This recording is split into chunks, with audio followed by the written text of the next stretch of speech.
Prezados e queridos irmãos, é uma grande alegria para mim estar aqui participando deste culto de louvor a Deus, gratidão pelos 40 anos de existência desta igreja.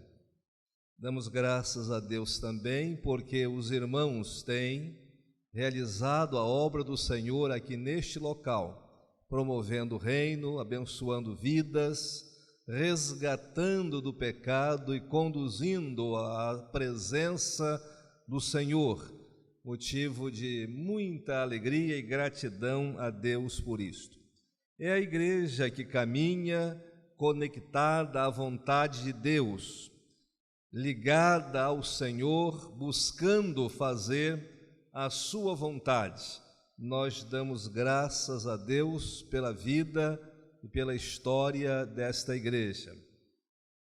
Estava dizendo ao pastor que a nossa igreja, a primeira igreja batista em Alcântara, em seus 66 anos de existência, comemorando agora no dia 3 de novembro, 66 anos. Ela já organizou 27 igrejas. E enquanto estávamos organizando a última igreja, eu recebi um bilhetinho de um irmão dizendo: pastor, nossa igreja só não organizou ainda uma igreja no centro-oeste do Brasil. Já organizamos no norte, organizamos no sul, no sudeste, no nordeste, e ele me lembrou muito bem, então estou orando por isso, e disse à igreja, pedi que a igreja orasse. Se alguém não orasse, eu iria orar por quem não estava orando, não é? Porque nós vamos, se Deus quiser, agora é o desafio, organizar uma igreja também no centro-oeste de nosso país. Mais uma vez, Deus continue abençoando os irmãos. Estou aqui com muita alegria, não é? E desejo que Deus continue também frutificando o ministério do pastor Eduardo. E trago o abraço, a irmã Denise está ali, o Lucas também, não é? Trago o abraço, nós trazemos o abraço da nossa igreja, a nossa primeira igreja batista em Alcântara, com as felicitações aos irmãos. Nós vamos ler a palavra de Deus para a nossa reflexão, para pensarmos um pouco. Quero convidá-los à leitura da palavra de Deus no Evangelho de João. Evangelho de João, logo no início do Evangelho de João, no capítulo 1, alguns versículos nós vamos fazer a leitura de alguns versículos da palavra de Deus no Evangelho de João.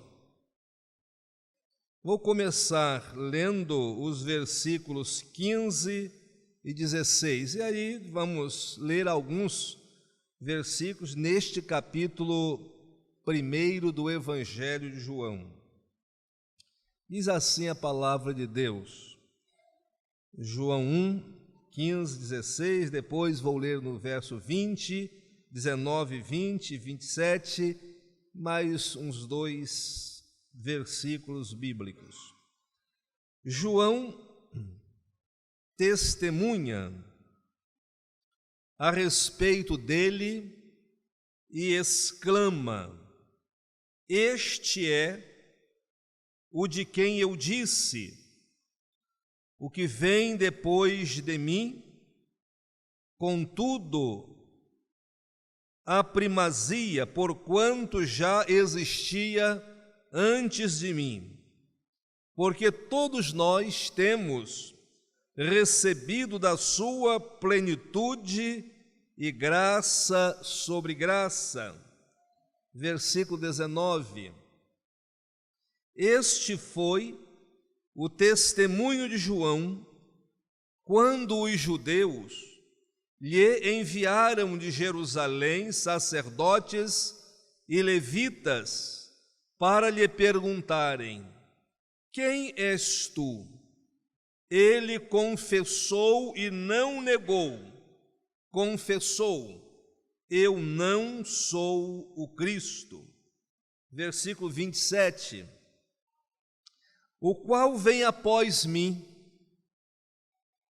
do qual não sou digno de desatar-lhe as correias das sandálias. Versículo 29. No dia seguinte, viu João a Jesus, que vinha para ele, e disse: eis o Cordeiro de Deus, que tira o pecado do mundo. É este a favor de quem eu disse: após mim vem um varão que tem a primazia, porque já existia antes de mim. Eu mesmo não o conhecia, mas a fim de que ele fosse manifestado a Israel vim, por isso batizando com água. No capítulo 3, versículo 26 ao 30. E foram ter com João e lhe disseram: Mestre, aquele que estava contigo além do Jordão, do qual tens dado testemunho, está batizando, e todos lhe saem ao encontro. Respondeu João: o homem não pode receber coisa alguma, se do céu não lhe for dada. Vós mesmos sois testemunhas de que vos disse: eu não sou o Cristo, mas fui enviado como seu precursor. O que tem a noiva é o noivo. O amigo do noivo que está presente e o ouve muito se regozija por causa da voz do noivo, pois esta alegria já se cumpriu em mim. Convém que ele cresça e eu diminua. Convém que ele cresça e eu diminua. Uma igreja conectada à vontade do Senhor. É o que desejamos pensar um pouco, tendo como referência esses versículos da palavra de Deus. Pensar na igreja de Deus é pensar no corpo de Cristo, é pensar no projeto divino que faz diferença no tempo, porque a igreja nasceu no coração de Deus. Ela tomou forma visível neste mundo, mas a igreja é um projeto do Senhor. A Bíblia diz que as portas do inferno jamais vão sucumbir à igreja ou prevalecer sobre ela, porque a igreja do Senhor tem respaldo divino para a sua trajetória no tempo. A igreja não fica marcada por falhas humanas, porque a igreja do Senhor é divina. A igreja está no tempo, preparando para o tempo e preparando para a eternidade. A igreja do Senhor é imbatível, é o retrato mais eloquente do poder do Senhor, é o retrato mais vívido do poder dos céus. A igreja mostra a beleza de Deus. A igreja, ela pode transitar e o faz, e em toda a sua trajetória ela mostra as maravilhas da eternidade e descortina tudo isso no tempo. Nós encontramos aqui no texto um relato muito especial sobre a pessoa de João e a pessoa de Jesus. Sabemos pela Bíblia que João foi o precursor de Jesus, aquele que veio preparar o caminho para Jesus trilhar e realizar a maravilha de obra que conhecemos nós, por ele fora realizada. A igreja continua preparando o caminho do Senhor. A igreja continua preparando o caminho para Jesus realizar a sua obra. A igreja continua. Havia naquele tempo muitos que desejavam chamar João de Senhor, conceder a ele esta honraria, mas João nunca aceitou tal coisa, recusou as honrarias, recusou ser chamado de mestre, chamado de Senhor, porque dizia ele que a sua condição não era de vanguarda, a sua condição era subalterna, era uma condição secundária. Ele não veio aparecer, ele veio mostrar Jesus. Esta também é a condição da igreja. A igreja não precisa aparecer. Quem precisa aparecer é o Senhor da igreja. A função da igreja é esta: mostrar Jesus, deixá-lo em evidência, porque não há honraria maior do que apresentar aquele que é Rei dos reis e Senhor dos senhores. A igreja tem esta incumbência, preparar o caminho de Jesus. A igreja tem esta tarefa, apontar para Jesus, deixar que vejam Jesus, porque quando as pessoas visualizam Jesus, algo novo e especial na vida das pessoas acontece, porque sempre acontece algo grandioso quando alguém olha para Jesus, depara-se com ele, ouve a sua voz, convive com ele, sente sua presença, entende as suas palavras e desfruta do seu convívio. É claro que também, nesse contexto, com a ascensão de Jesus, muitos dos que andavam com João passaram a caminhar, aproximando-se de Jesus. E é claro que aquele conglomerado todo, aquele número expressivo de pessoas que estavam impactadas com João, aquele homem um tanto diferente da normalidade dos homens, as pessoas que estavam impactadas estavam com ele, e agora, com a chegada de Jesus, muitos passaram a caminhar seguindo Jesus, procuraram aproximar-se de Jesus, e os discípulos de João ficaram um tanto aborrecidos.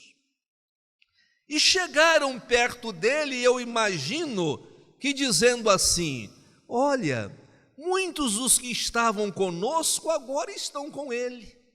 Muitos estão por lá e o Senhor está com menos pessoas contigo, e Jesus com mais gente com ele. E João fez algo assim de uma nobreza extraordinária. João disse o seguinte: eu já disse a vocês, e tenho dito isto tantas vezes, eu não sou o Cristo, Eu não sou o Senhor, eu não sou. E olha, aprenda uma coisa, João deve ter dito assim, aprenda uma coisa. Se as pessoas estão lá com Jesus, ele não está tirando ninguém de mim. Elas estão lá porque o Pai tem dado a eles. Sabem por quê, meus discípulos? Porque ninguém receberá coisa alguma, ninguém terá coisa alguma, se do céu não lhe for dado. Que bela lição para a igreja.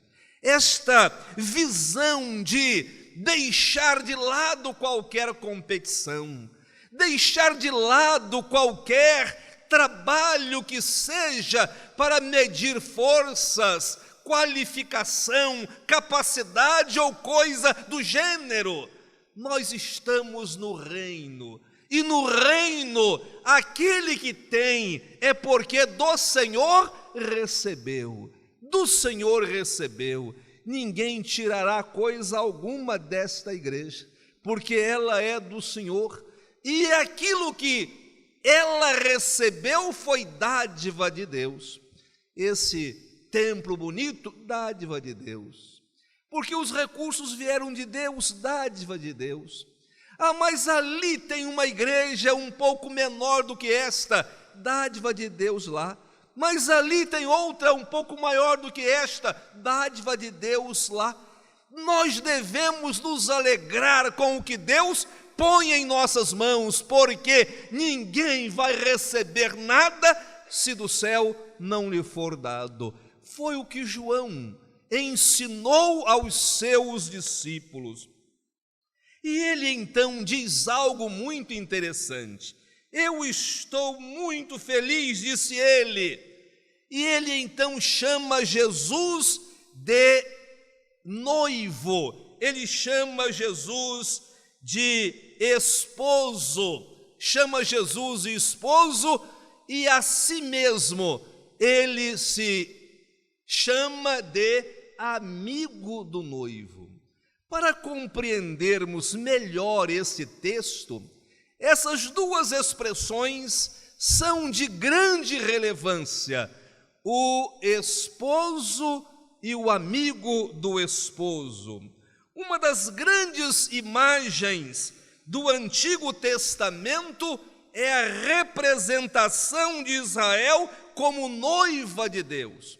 E todas as vezes que Israel falhava, que Israel seguia deuses estranhos, Israel era culpado de infidelidade ao vínculo matrimonial, conforme Deuteronômio 31. E o Novo Testamento retoma esta imagem e refere-se à igreja como a esposa de Cristo, Efésios capítulo 5. O amigo do noivo, João disse que ele era o amigo do noivo. O amigo do noivo tinha uma função muito importante em todo o contexto, em toda a questão da festa judaica. O amigo do noivo tinha as suas funções. E quais eram as funções do amigo do noivo? Primeiro, o amigo do noivo cultivava um vínculo muito grande entre o esposo e a esposa, e o amigo do noivo tinha a tarefa de unir os dois. Mas também o amigo do noivo era responsável por organizar a festa, as bodas, era também responsável por repartir os convites, presidir a festa, cuidar do aposento conjugal, para que nenhum amante estranho entrasse naquele lugar sagrado. Ele cuidava exatamente disso. E algo importante, o amigo do noivo abria a porta para que o noivo pudesse entrar e encontrar-se com a noiva.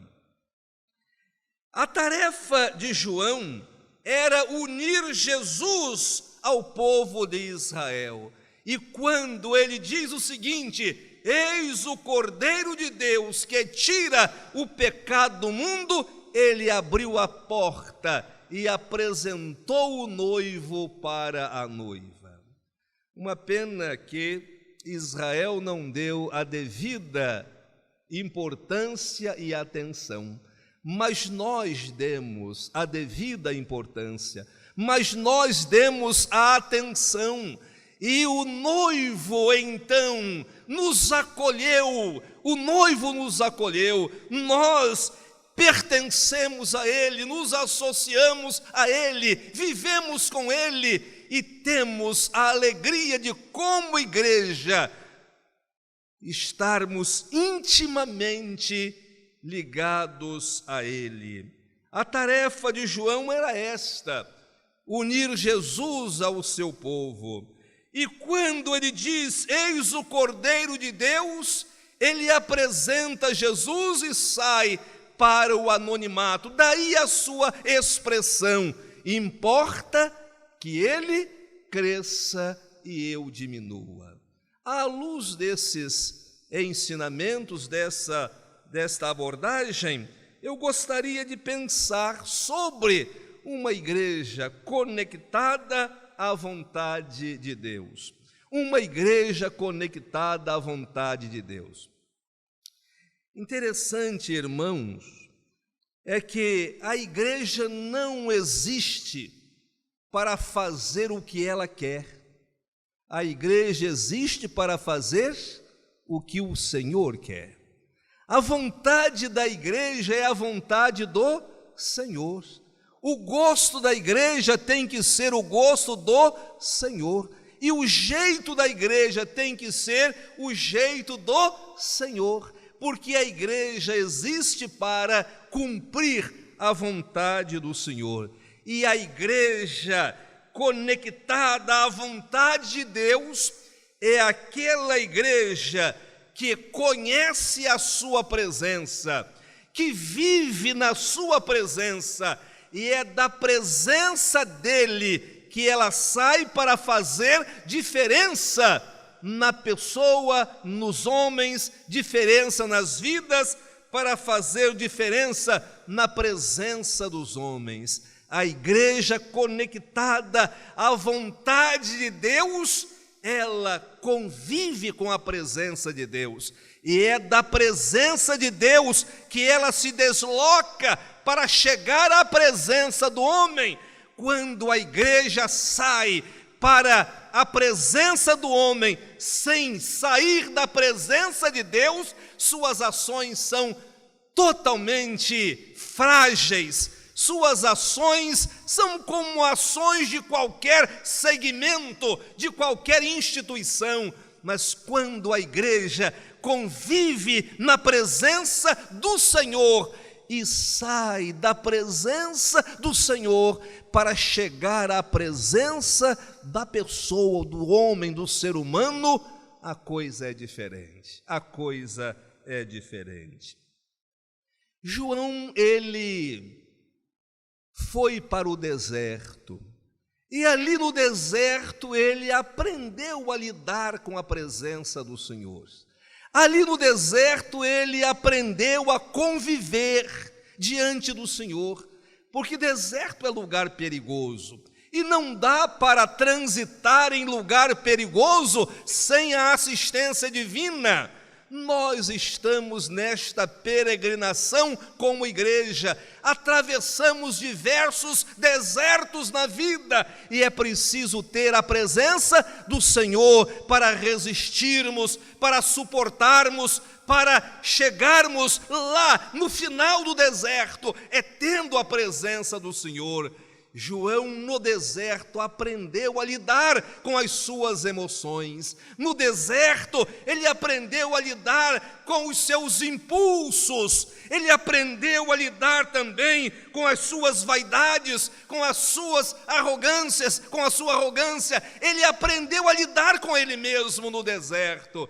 E ali no deserto ele foi deixando todas essas coisas que são naturais ao ser humano.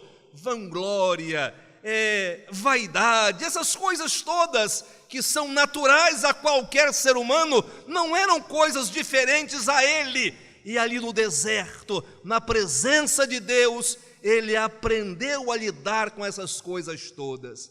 E é exatamente daquele deserto que ele sai.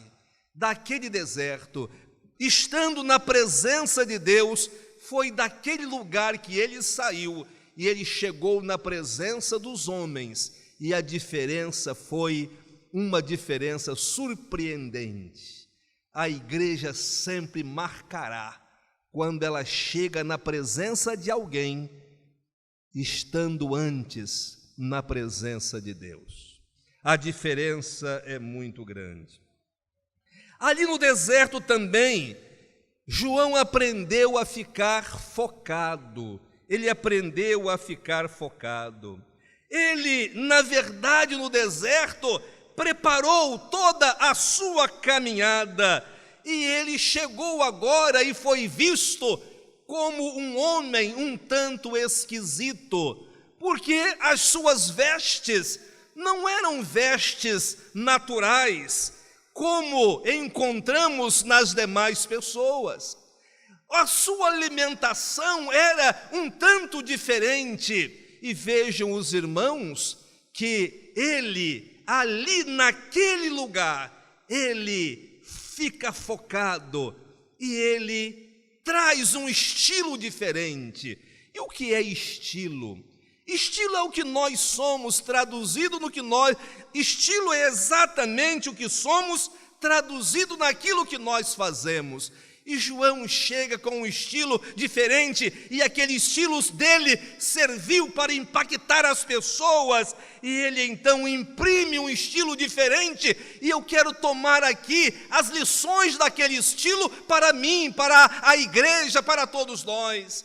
O primeiro estilo que ele demonstrou foi de fidelidade. Ele não usurpou a glória que era de Jesus. Disse: eu não sou o Cristo. Que belo estilo, atribuir a glória toda ao Senhor. A igreja precisa adotar este estilo em seu dia a dia, atribuir todas as glórias ao Senhor.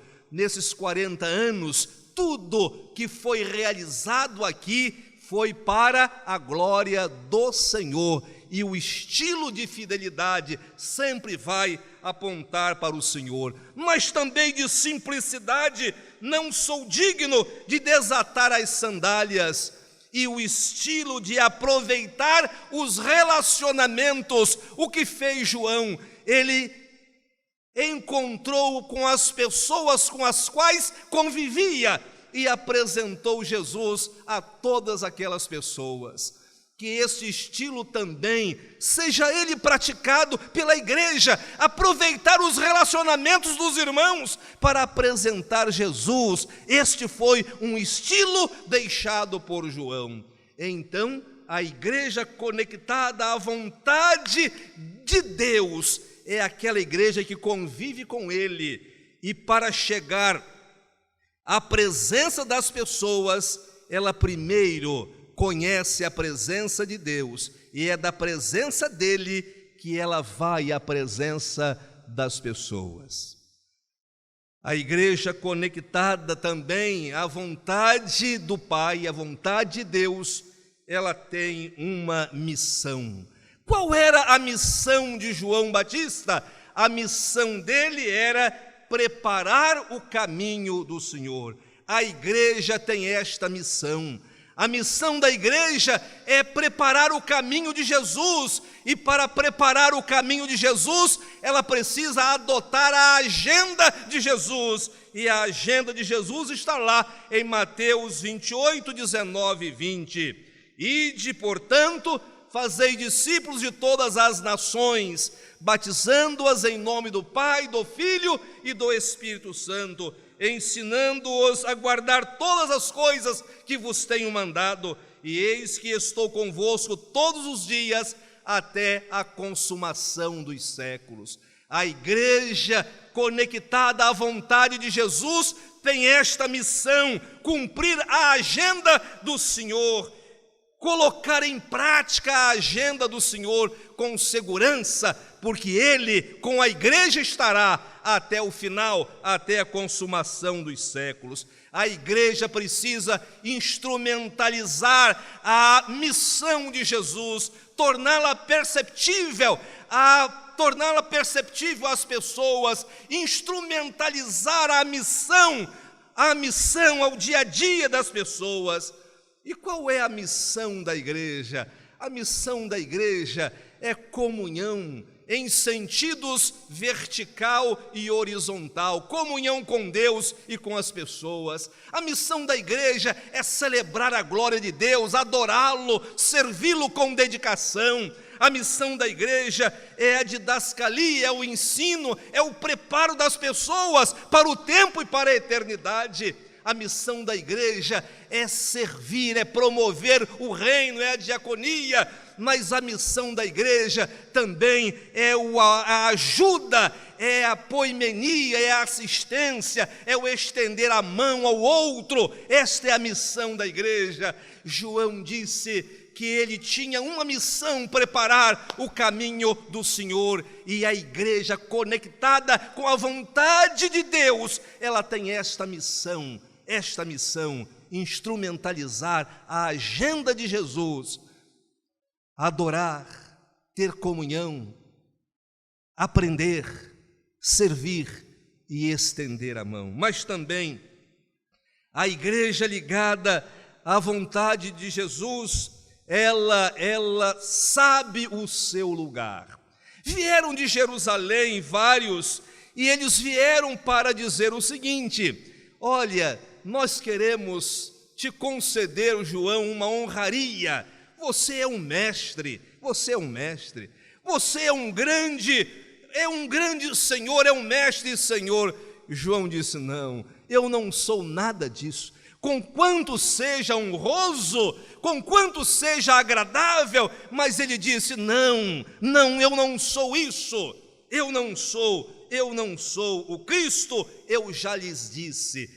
A igreja conectada à vontade do Senhor, ela sabe o seu lugar. A igreja não é o reino de Deus, ela é expressão do reino. A igreja, ela não é o céu, mas ela é um lugar onde se aprende a viver no céu. A igreja não é empresa da fé, ela é expressão do reino de Deus. A igreja não é um clube social religioso, a igreja é a vitrine de Deus neste mundo. É olhando para a igreja que as pessoas percebem a beleza de Deus.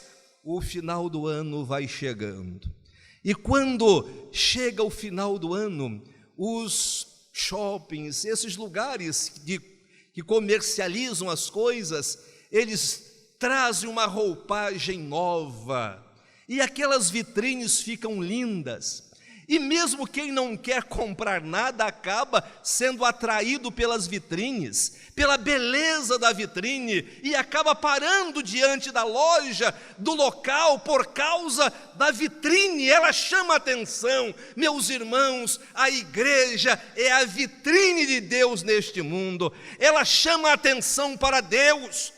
A igreja atrai para Deus, a igreja mostra a beleza de Deus, a igreja é a vitrine de Deus, é a vitrine do Senhor neste mundo. E para terminar, a igreja conectada com a vontade de Deus, ela tem uma mensagem clara e objetiva para proclamar. Qual é a mensagem que a igreja tem? Eis o Cordeiro de Deus que tira o pecado do mundo. Esta é a mensagem da igreja. Foi a mensagem de 40 anos passados, foi a mensagem dos anos que sucederam àquele dia 14 de agosto, foi a mensagem que o sucedeu, a mensagem que o irmão tem pregado aqui, a mensagem que esta igreja continuará pregando até a volta de Jesus. Eis aí o Cordeiro de Deus, aquele que tira o pecado do mundo. A igreja precisa ser fiel a esta vocação que ela tem, a vocação de anunciar o Evangelho, porque a igreja é a voz de Deus, A igreja é a voz de Deus, a igreja é a voz exclamante de Deus, é a voz que clama, é a voz que, de forma bem expressiva, ela proclama o reino divino. É a igreja que anuncia a restauração do ser, que oportuniza a vida. É a igreja que apresenta que tem solução, não tem projeto perdido enquanto o ser humano caminha neste mundo, e não tem projeto concluído enquanto nós caminhamos nesta terra. É a igreja que proclama esperança, é a igreja que anuncia as boas novas, é a igreja que diz que existe oportunidade, é a igreja que estende a mão. A igreja tem esta mensagem, e a mensagem é esta: a mensagem é: eis aí o Cordeiro de Deus que tira o pecado do mundo. Queridos irmãos, distinta igreja, nós somos a igreja do Senhor.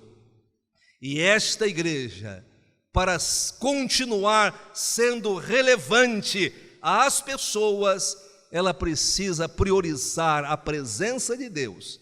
E é da presença de Deus que se sai para fazer diferença na presença dos homens. Esta igreja continuará sendo fiel à sua missão, conhece o seu lugar, e a mensagem que ela tem para proclamar há de fazê-lo sempre anunciando, apresentando o Cordeiro que tira o pecado do mundo.